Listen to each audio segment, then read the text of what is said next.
All right, welcome back. Well, as promised, we're finally going to start modeling this character. First thing we're going to do is, well, for now we've got our Toon Guy number 2 open right now. This is where we left off with our image planes. What I want to do now is making sure this is saved. I'm going to go up here in Maya and go to File. I'm going to create a new scene. I don't think I've done anything to this scene that needs saving, so I'm going to say don't save. And now what I want to do is I'm going to go to Maya again, File. I'm going to go to Create Reference. I'm going to click on the little square here. If it's not selected already, go ahead and select Lock. This is something we're going to want locked. And everything else looks good. If we don't know what it is, we can leave it default. All right, I'm going to click Reference. Go to my workspace root, and I'm actually going to use this Toon Guide 002 reference that we were just in and looking at. I'm going to click that and click Reference. So let me spin this around. I'm going to go ahead and hit the number 6 to show my textures. And this looks like what we just left off with. But what's cool about this now is I can grab this plane here. And as you can see, I can't move this. This is literally a file being referenced by our file that we can't mess with. We can't break it. We can't accidentally flip it around. We can't accidentally turn something on or off. It's just kind of visually being linked in. So now as we begin our model, no kidding, for real this time, we're going to begin our model. We've got this plane back here that we can use as a reference point, as kind of something to trace around, but we can't break that. So before I go any further, I'm going to go ahead and save what we've got here. I'm going to say Save Scene.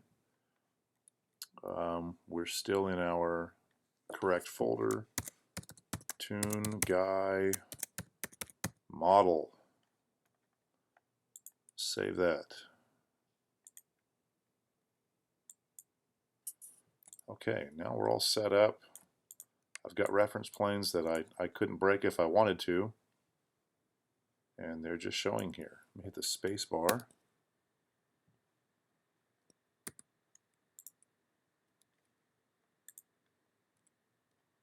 Kind of click around here and see what we see.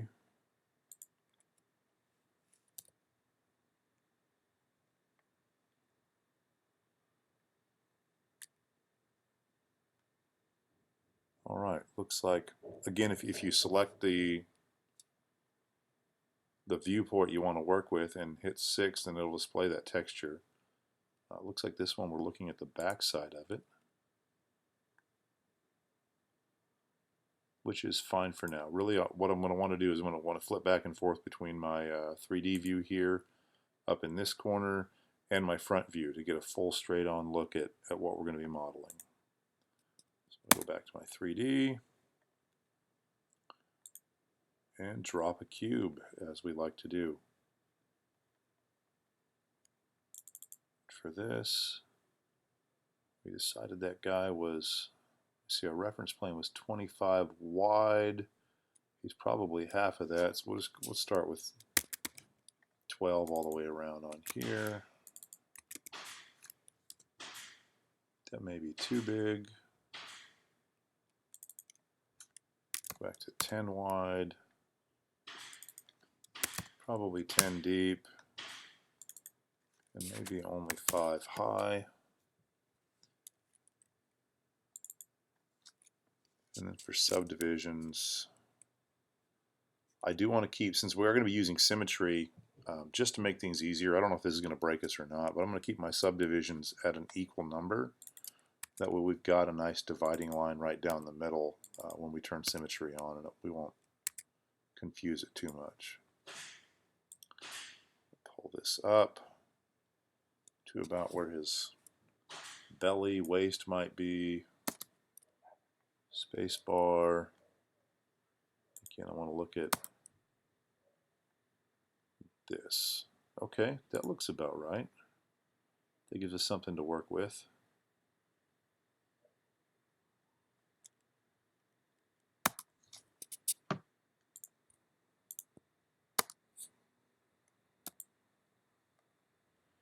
And really what we're going to be doing now is just moving lines, moving vertices, extruding, getting our 3D object here to match up with our two 2D reference planes. So I may even get quiet as we start to have fun here. And I'll speak up when I think something cool is going on. One thing I did want to point out, and as you can see down at the bottom of my screen here, I've got this little heads-up display on just showing me that symmetry is in fact off right now. Since using symmetry, sometimes it can get itself turned on and off. I just wanted to have this up here where I could see what was going on. And let me show you where I did that. So over here in display, we've got a heads-up display. Whoop, dropped it. And then down here in the select details, I have that checked on. For whatever reason, it just keeps wanting to go away. So select details is on. There it's off. Turn it back on. Okay, so then I'll be able to see when soft selection is on, as we've seen problems with in class in the past, or when symmetry is on or off. Also, I've got my poly counts are on. Turn that off, and so that was up here. And so what I like that for is when I was doing a bunch of cloning and things like that, I could look at what the differences were between the total number of vertices or edges I had selected, and then versus what was in the scene. So that's just fun to have on. You don't have to have it, but I think I'd recommend putting the symmetry selection on right now. So we've got what just looks like a little present here. Not a lot to it. Actually, just may go ahead and add some more subdivisions to this while we're here. I think we're going to need a few more in the width department. So we'll go to 4.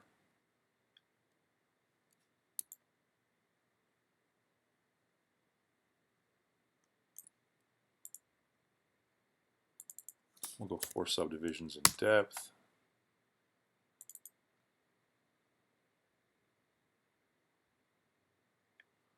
And we'll start there. All right. Now, as we did before in class, I'm going to go ahead and click up here on my modeling toolkit.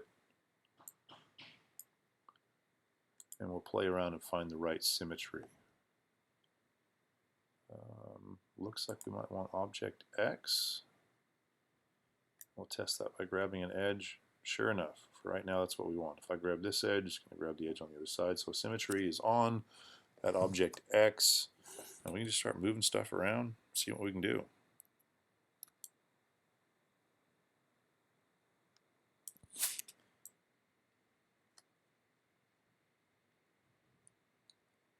Go ahead and go to faces.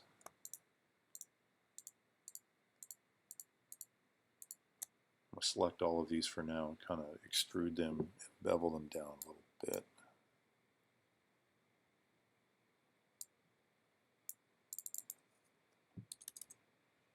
Whoops.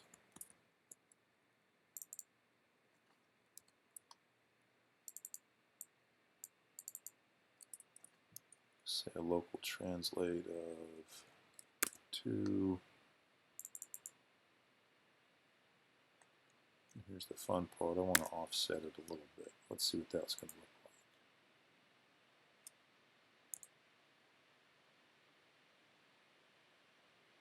Maybe a little bit much, but that's kind of looks like what we're going for.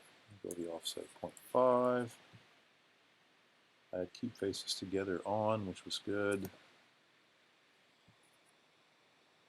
All right, I'll leave that there.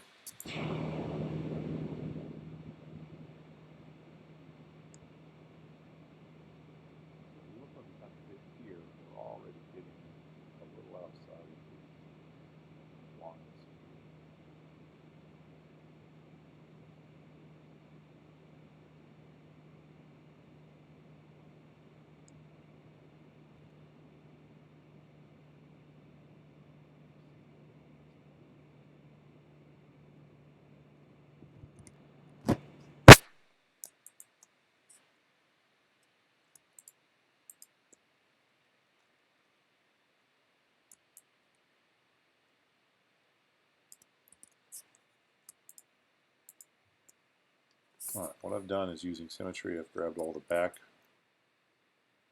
faces, rotate around, scroll wheel. I'm just going to slide those in.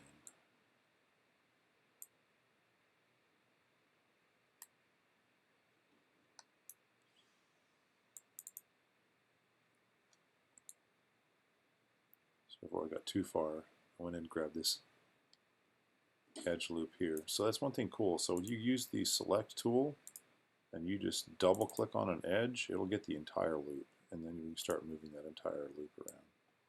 So slide that in, slide this in.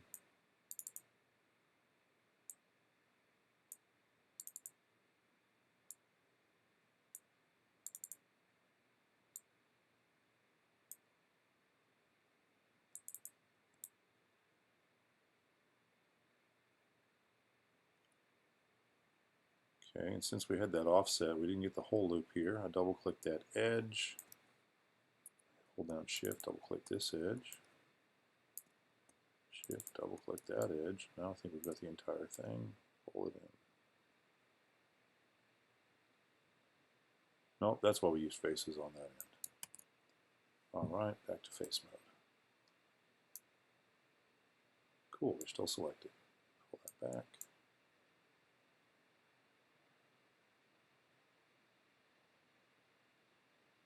That's closer. I may have put too many subdivisions in here, but we'll deal with that later.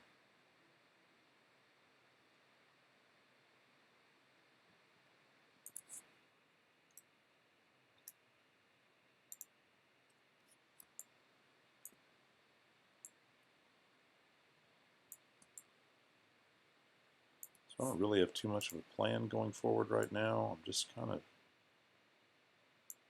eyeballing and sliding some things around.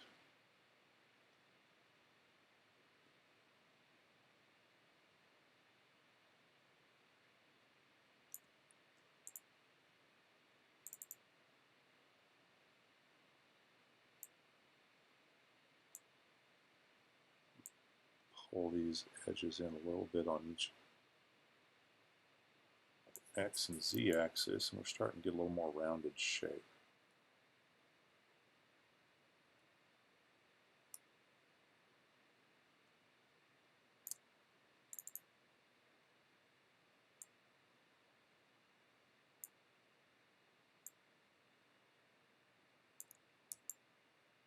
This will be something we iterate on heavily, so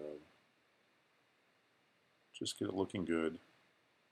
We'll come back and we will come back and make changes later.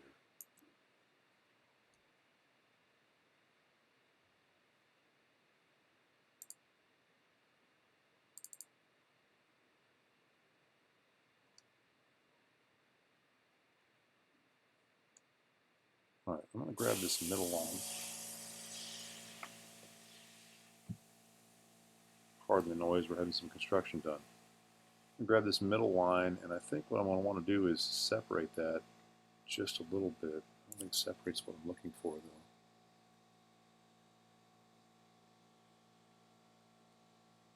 There you go, bevel.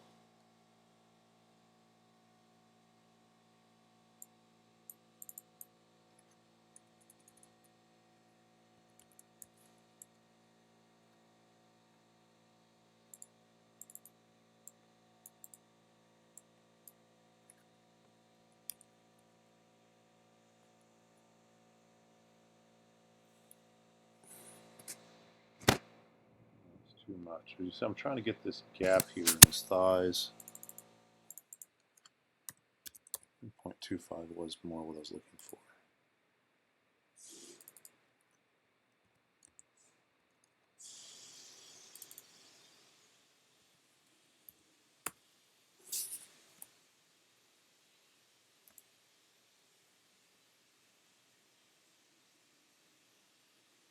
Like 4 looks right.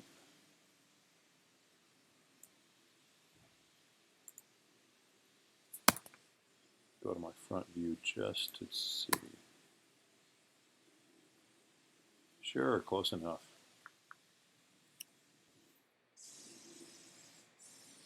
You can see in this full-on front view here, this gives us a no perspective, just exactly what we look like layered over that image. Probably came in too much, right? I think we should have come out in both regards instead of coming in. But that's kind of what we were going for. So I was imagining we were here, indenting this particular line. Instead, we were already the width we needed to be for the narrowest point of his waist. Not to worry, we can just fix this. And as I said, we will be fixing over and over as we go.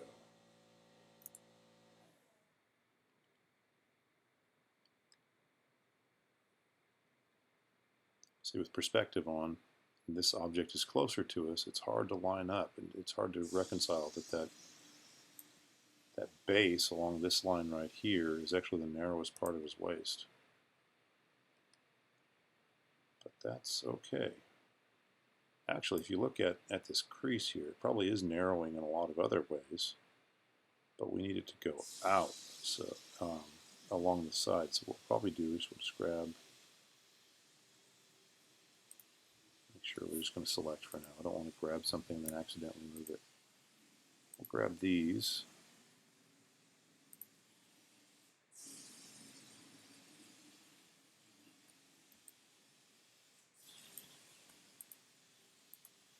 Almost a full edge loop, but not.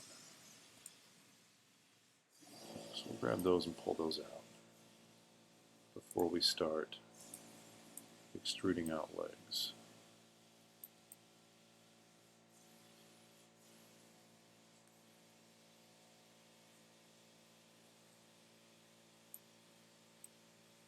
Just a touch too much.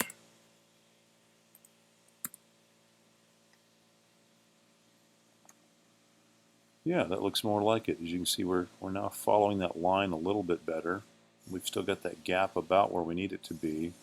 We may pull these vertices in. I think moving these edges that are angled here won't affect us too much, but they might later on.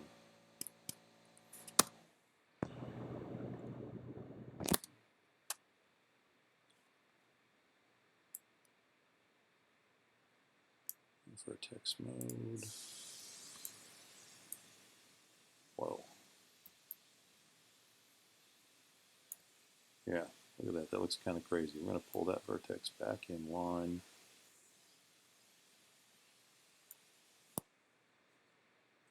A little bit better of a look.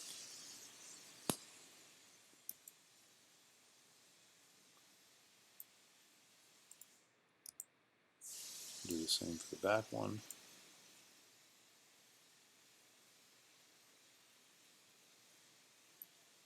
And it's important to notice that when you grab something like this, right, I could grab up in here anywhere, and I go all over the place when I'm pulling on multiple axes.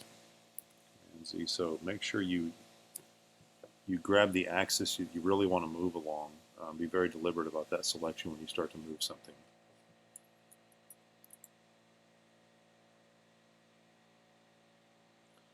Anyway, actually, now that I'm thinking of this, I'm going to imagine I need to pull these vertices out just a touch. Get a little more of a rounded shape for the leg we're about to extrude.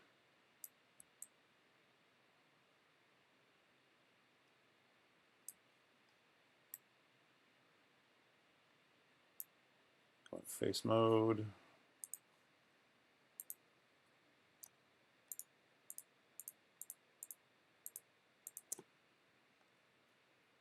Now we've got that weird gap that I'm sure we'll round out later. Now he's got his legs selected. What do you think? Go back to extrude.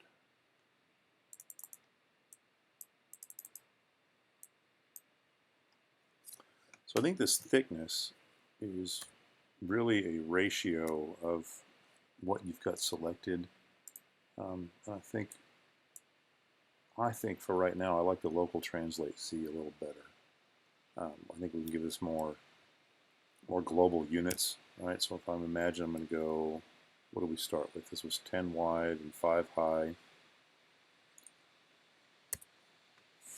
So imagine if I go 5 on the local translate Z here, that I'm going to be about exactly the height of these two polygons here.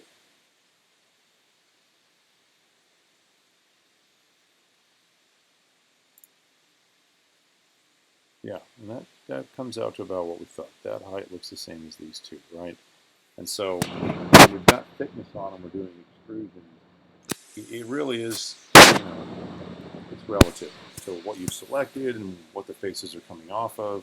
But this local translate Z can get us more of a global look.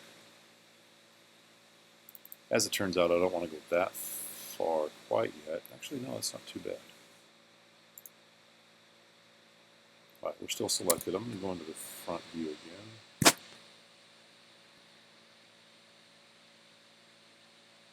We can work with 5. Let's do 4.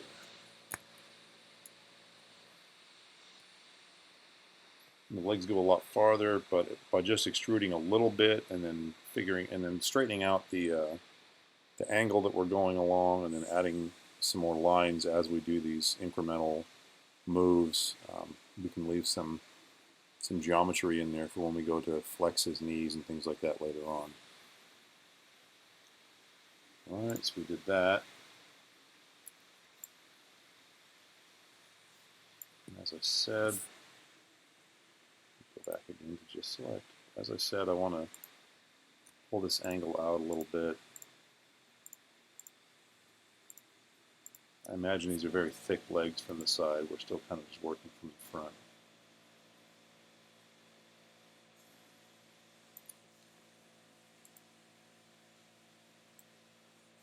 Pull them out just a bit.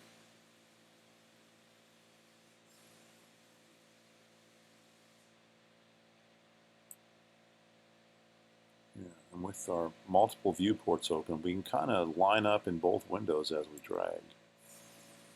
See, that'd be too far. That's not far enough. I think we were right. About where we wanted to be. I'm going to do something really goofy here, or really brilliant. I can't tell which one. I'm going to rotate just a bit.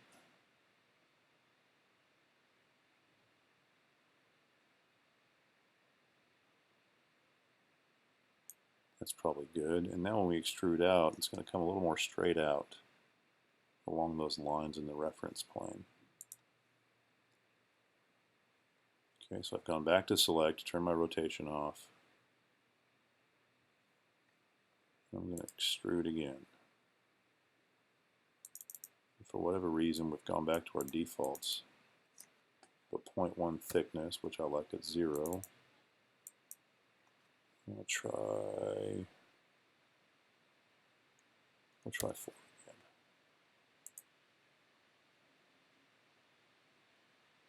It might be a little far.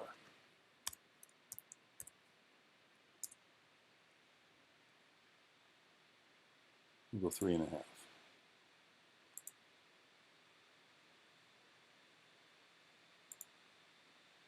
Well, if it's coming across in the video, but with all these viewports open and multiple dialog boxes over the top, I appear to have some flashing in some of these windows. So let's go back to 1.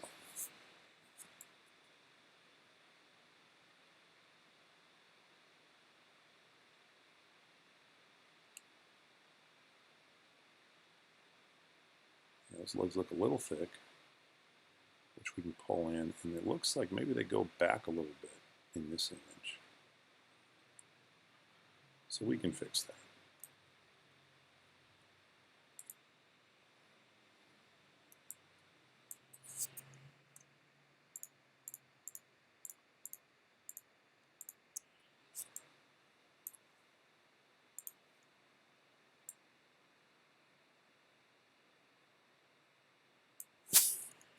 Actually, rather than doing it all there, yeah, we'll move the polys back, and then we'll just grab the edge for the other one.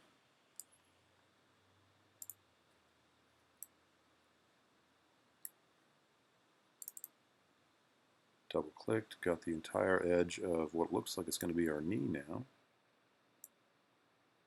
Move that back just a tad. Look at that, it almost looks like we know what we're doing.